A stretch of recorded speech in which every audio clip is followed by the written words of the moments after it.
l'expiation. Il neigeait. On était vaincu par sa conquête. Pour la première fois, l'aigle baissait la tête. Sombre jour. L'empereur revenait lentement, laissant derrière lui brûler Moscou fumant. Il neigeait. L'âpre hiver fondait en avalanche. Après la plaine blanche, une autre plaine blanche. On ne connaissait plus les chefs ni les drapeaux. Hier la grande armée, et maintenant un troupeau. On ne distinguait plus les ailes ni le centre. Il neigeait. Les blessés s'abritaient dans le ventre, des chevaux morts, au seuil des bivouacs désolés. On voyait des clairons à leurs postes gelés, restés debout, en sel et muets, blancs de givre, collant leur bouche en pierre aux trompettes de cuivre. Boulets, mitrailles, obus, mêlés aux flocons blonds, pleuvaient. Les grenadiers, surpris d'être tremblants, marchaient pensifs, la glace à leurs moustaches grises. Il neigeait toujours. La froide bise sifflait. Sur le verglas, dans les lieux inconnus, on n'avait pas de pain et l'on allait pieds nus. Ce n'était plus des cœurs vivants, des gens de guerre, c'était un rêve errant dans la brume. Un mystère, une procession d'ombres sous le ciel noir. La solitude vaste, épouvantable à voir, partout apparaissait, muette vengeresse. Le ciel faisait son bruit avec la neige épaisse. Pour cette immense armée, un immense linceul. Et chacun se sentant mourir, on était seul. Sortirait-on jamais de ce funeste empire? Deux ennemis, le tsar, le nord. Le nord est pire. On jetait les canons pour brûler les affûts. Qui se couchait, mourait. Groupe morne et confus, il fuyait. Le désert dévorait le cortège. On pouvait, à des plis qui soulevaient la neige, voir que des régiments s'étaient endormis là. Aux chutes d'Hannibal, lendemain d'Attila, fuyards, blessés, mourants, caissons, brancards, civières. On s'écrasait au pont pour passer les rivières. On s'endormait 10 000, on se réveillait 100. Mais que suivait naguère une armée, à présent, s'évadait, disputant sa montre à 3 Cosaques. Toutes les nuits, qui vivent, alerte, assaut, attaque. Ces fantômes prenaient leurs fusils, et sur eux, ils voyaient se ruer, effrayants, ténébreux, avec des cris pareils aux voix des vautours chauves, d'horribles escadrons, tourbillons d'hommes fauves. Toute une armée ainsi dans la nuit se perdait. L'empereur était là, debout, qui regardait. Il était comme un arbre en proie à la cognée. Pour ce géant, grandeur jusqu'alors épargnée, le malheur, bûcheron sinistre, était monté. Et lui, chêne vivant, par la hache insulté, tressaillant sous le spectre aux lugubres revanches, il regardait tomber autour de lui ses branches.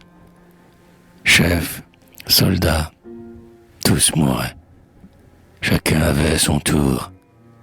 Tandis qu'environnant sa tente avec amour, voyant son ombre aller et venir sur la toile, ceux qui restaient, croyant toujours à son étoile, accusaient le destin de lèse-majesté.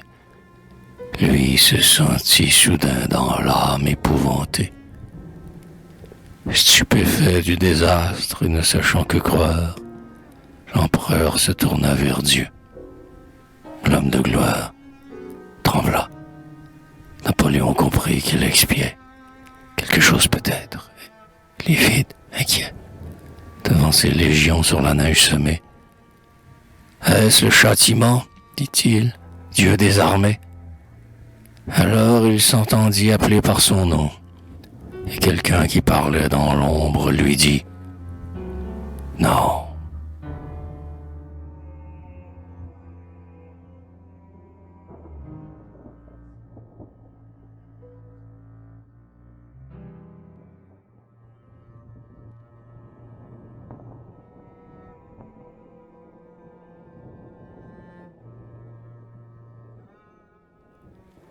Waterloo, Waterloo, Waterloo.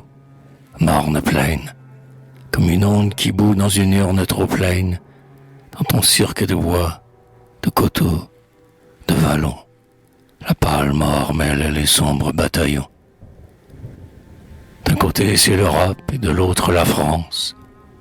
Choc sanglant, les héros Dieu trompaient l'espérance. Tu désertais, victoire, et le sort est hélas. Oh Waterloo, je pleure et je m'arrête, hélas. Car ces derniers soldats de la dernière guerre furent grands. Ils avaient vaincu toute la terre, chassé 20 rois, passé les Alpes et le Rhin. Leur âme chantait dans les clairons des reins. Le soir tombait, la lutte était ardente et noire. Il avait l'offensive et presque la victoire. Il tenait Wellington acculé sur un bois.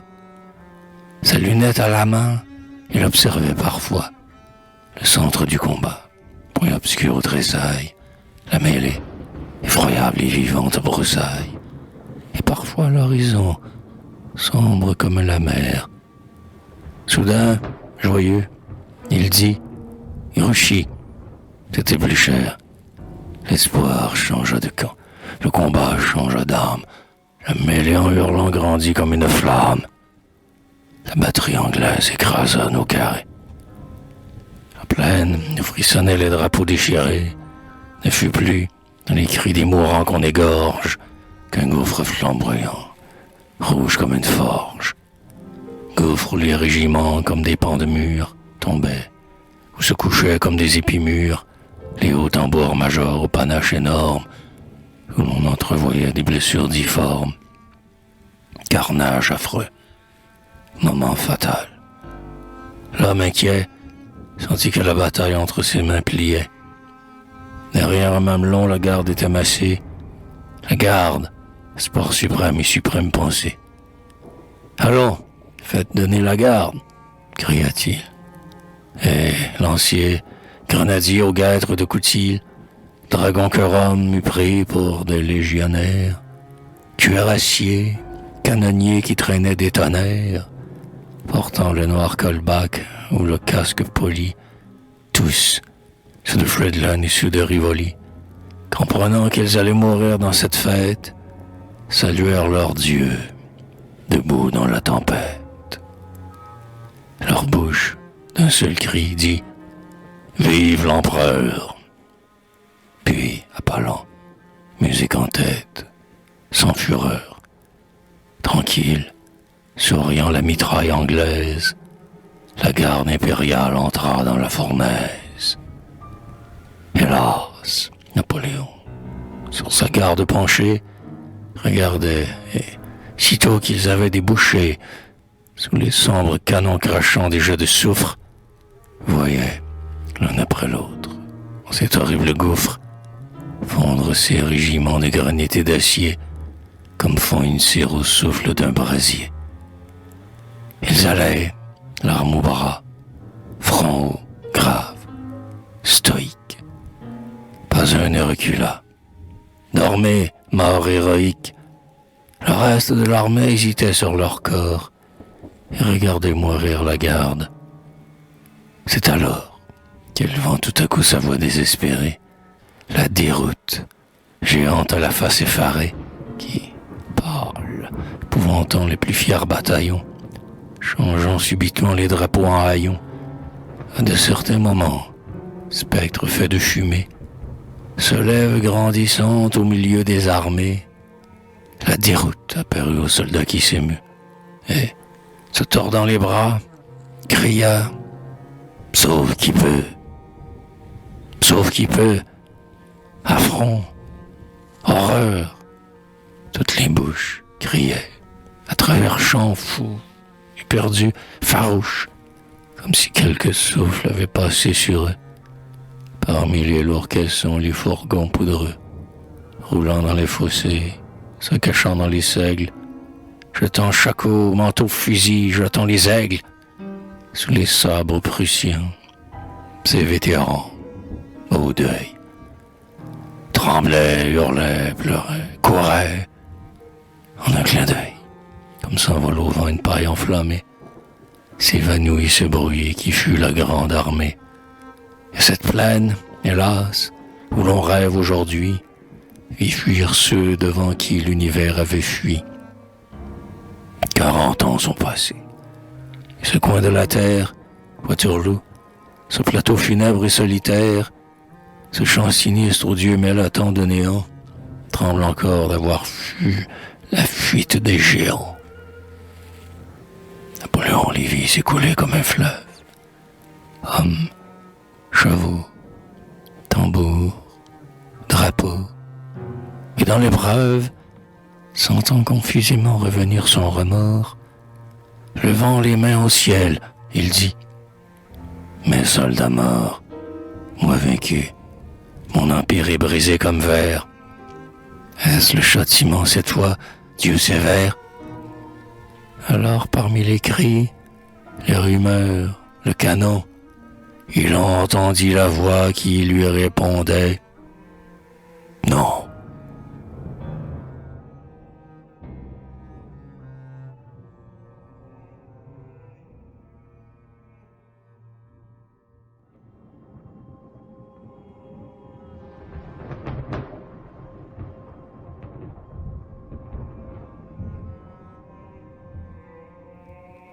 Il croula. Dieu changea la chaîne de l'Europe. Il est au fond des mers que la brume enveloppe. Un roc hideux, des bruits des antiques volcans. Le destin a pris des clous, un marteau, des carcans. Saisi par les vivants, ce voleur du tonnerre, et, joyeux, s'en alla sur le pic centenaire, le clouer, excitant par son rire moqueur, le vautour Angleterre a lui rongé le cœur. Évanouissement d'une splendeur immense, du soleil qui se lève à la nuit qui commence. Toujours l'isolement, l'abandon, la prison, les soldats rouges au seuil, la mer à l'horizon, des rochers nus, des bois affreux, l'ennui, l'espace, des voiles s'enfuyant comme l'espoir qui passe. Toujours le bruit des flots, toujours le bruit des vents. Adieu, tente de pourpre au panache mouvant. Adieu, le cheval blanc que César éperonne. Plus de tambours battant au champ, plus de couronnes. Plus de rois prosternés dans l'ombre avec terreur. Plus de manteaux traînant sur eux, plus d'empereurs. Napoléon était retombé Bonaparte. Comme un romain blessé par la flèche du Parthe, saignant, morne, il songeait à Moscou qui brûla. Un caporal anglais lui disait « Halte là !» Son fils aux mains des rois, sa femme au bras d'un autre, plus vil que le pourceau qui dans l'égout se vautre, son Sénat qui l'avait adoré l'insultait. Au bord des mers, à l'heure où la bise se tait, sur les escarpements croulant en noir décombre, il marchait, seul, rêveur, captif des vagues sombres. Sur les monts, sur les flots, sur les cieux, triste et fier, l'œil encore ébloui des batailles d'hier, il laissait sa pensée errer à l'aventure. Grandeur, gloire, ô néant, calme de la nature. Les aigles qui passaient ne le connaissaient pas. Les rois, ses guichetiers, avaient pris un compas et l'avaient enfermé dans un cercle inflexible. Il expirait. La mort, de plus en plus visible, se levait dans sa nuit et croissait à ses yeux, comme le froid matin d'un jour mystérieux. Son âme palpitait, déjà presque échappée.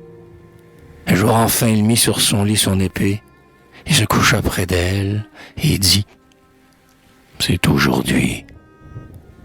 On jeta le manteau de Marengo sur lui.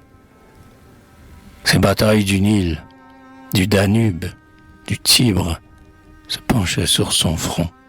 Il dit « Me voici libre, je suis vainqueur, je vois mes aigles courir. » Et comme il retournait sa tête pour mourir, il aperçut, un pied dans la maison déserte, Hudson là-haut, guettant par la porte entr'ouverte. « Alors, je j'ai embroyé sous le talon des rois. Il cria. La mesure est comble cette fois, Seigneur. C'est maintenant fini. Dieu que j'implore, vous m'avez châtié. La voix dit, pas encore.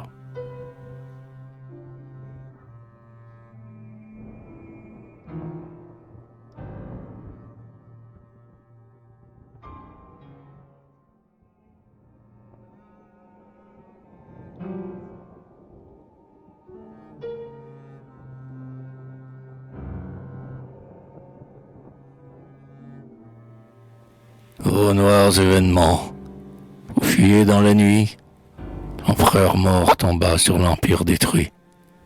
Napoléon alla s'endormir sous le saule, et les peuples alors, de l'un à l'autre pôle, oubliant le tyran, s'y prirent du héros.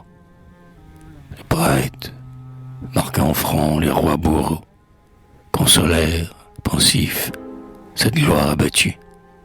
À la colonne veuve, on rendit sa statue. Quand on levait les yeux, on le voyait debout, au-dessus de Paris, serein, dominant tout. Seul, le jour dans l'azur et la nuit dans les astres. Panthéon, on grava son nom sur vos pilastres. On ne regardait plus qu'un seul côté des temps. On ne se souvint plus que des jours éclatants. Cet homme étrange avait comme enivré l'histoire. La justice à l'œil froid disparut sous sa gloire. On n'y vit plus Gallo, Ulm, Arcole, Austerlitz. Quand dans les tombeaux des Romains abolis, on s'est mis à fouiller dans ces grandes années. Et vous applaudissiez, nations inclinées, chaque fois qu'on tirait de ce sol souverain, ou le consul de marbre, ou l'empereur d'airain.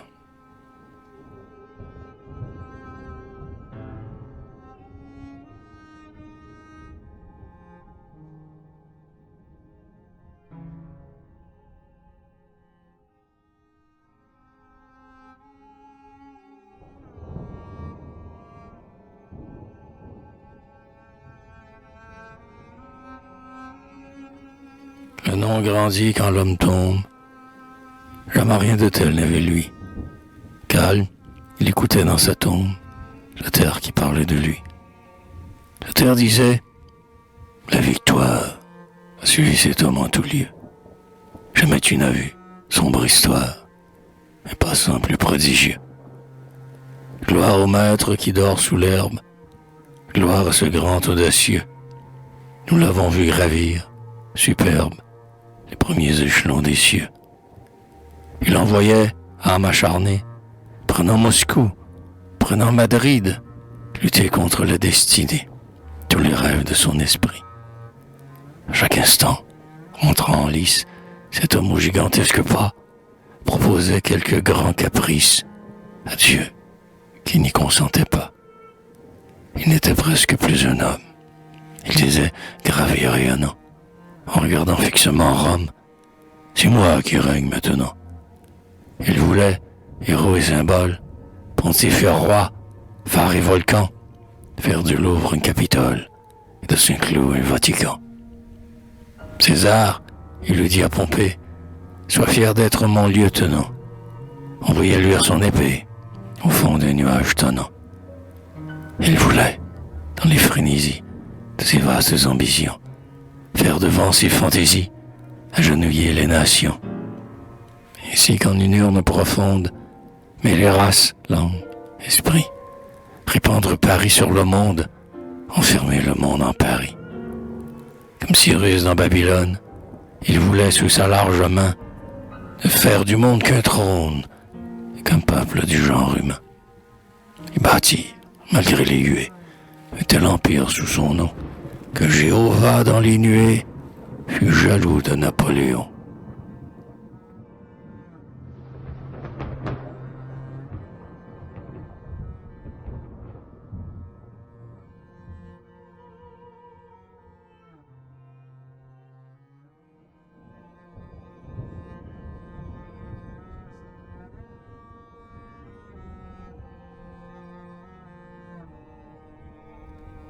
Enfin, mort triomphant, il vit sa délivrance, et l'océan rendit son cercueil à la France.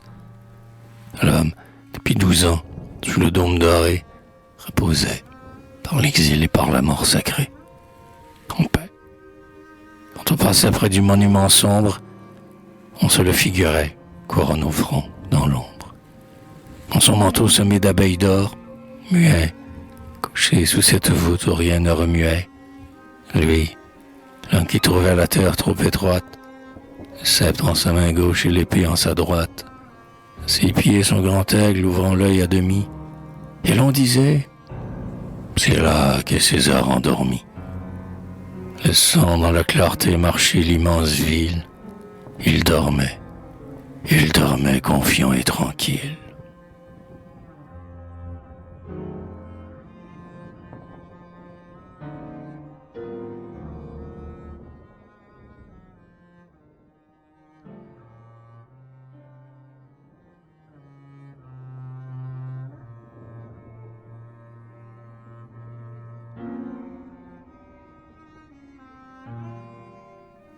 Une nuit, c'est toujours la nuit dans le tombeau. Il s'éveilla, luisant comme un hideux flambeau. D'étranges visions emplissaient sa paupière, des rires éclataient sous son plafond de pierre. Livide, il se dressa. La vision grandit. Oh terreur! Une voix qu'il reconnut lui dit: réveille-toi. Moscou, Waterloo, Sainte-Hélène, l'exil, les rois geôliers, l'Angleterre hautaine. Sur ton lit accoudé à ton dernier moment, sire, cela n'est rien. Voici le châtiment. La voix alors devint âpre, amère, stridente, comme le noir sarcasme et l'ironie ardente. C'était le rire amer mordant un demi-dieu. Sire, on t'a retiré de ton panthéon bleu. Sire, on t'a descendu de ta haute colonne. Regarde, des brigands dont les seins tourbillonnent, d'affreux bohémiens, des vainqueurs de charniers, te tiennent dans leurs mains et t'ont fait prisonnier. Ton orteil d'airain leurs pattes infâmes touche. Ils t'ont pris. Tu mourus comme un astre se couche. Napoléon le Grand, empereur, Turannais, Bonaparte, écuyer du cirque Beauharnais. Te voilà dans leur rang, on te harnache. Ils t'appellent tout haut grand homme, entre eux, ganache. Ils traînent sur Paris qui les voit s'étaler, des sabres qu'au besoin ils sauraient avaler. En passant attroupés devant leur habitacle, ils disent: entends-les, empire à grand spectacle. Le pape est engagé dans la troupe. C'est bien, nous avons mieux. Le tsar en est, mais ce n'est rien. Le tsar n'est qu'un sergent. Le pape n'est qu'un bonze. Nous avons avec nous le bonhomme de bronze. Nous sommes les neveux du grand Napoléon. Les foules, Magnan, Rouer, Parieux, Caméléon font rage. Ils vont montrant un sénat de tomates. Ils ont pris de la paille au fond des casemates pour empailler ton aigle au vainqueur d'Iéna. Il est là, mort, gisant, lui qui s'y au plana, et du champ de bataille il tombe au champ de foire. Sire, ton vieux trône, il recouse la moire. Ayant dévalisé la France au coin d'un bois, ils ont leur haillon du sang, comme tu vois, et dans son bénitier Cibourg lave leur linge. Toi, lion, tu les suis. Leur maître, c'est le singe. Ton nom leur sert de lit, Napoléon Ier. On voit sur Austerlitz un peu de leur fumier. Ta gloire est un gros vent dont le honte se grise. Cartouche essaie et met en redingote grise. On quête des liards dans le petit chapeau. Pour tapis sur la table, ils ont mis ton drapeau. À cette table immonde où le grec devient riche, avec le paysan on boit, on joue, on triche.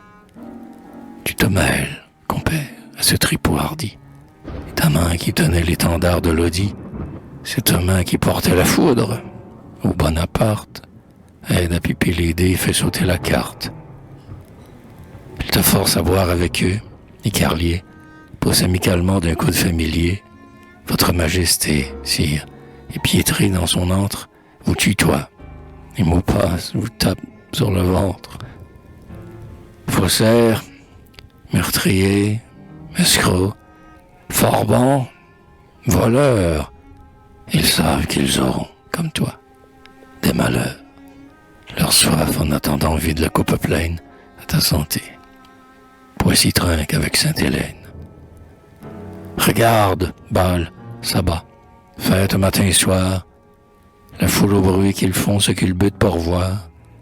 Debout sur le tréteau qu'assiège une cohue, qui rit, baille, applaudit, tempête, siffle, hue, entouré de pasquins agitant leurs grelots. Commencer par Homère et finir par Callot. Épopée, épopée, oh, quel dernier chapitre. Entre trop longs paillasses et chez des sanges pitres, devant cette baraque, abjecte et vil bazar, mon mandrin mal lavé se déguise en César. Riant, l'affreux bandit, dans sa moustache épaisse. Toi, spectre impérial, tu bats la grosse caisse. L'horrible vision s'éteignit.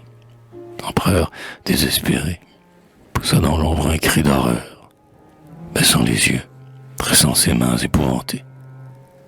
Les victoires de marbre à la porte sculptée, fantôme blanc debout hors du sépulcre obscur, se faisait du doigt signe, s'appuyant au mur, écoutait le titan pleurer dans les ténèbres. Et lui cria « Démon, vision funèbre, toi qui me suis partout, que jamais je ne vois, qui donc es-tu » ? « Je suis ton crime, dit la voix.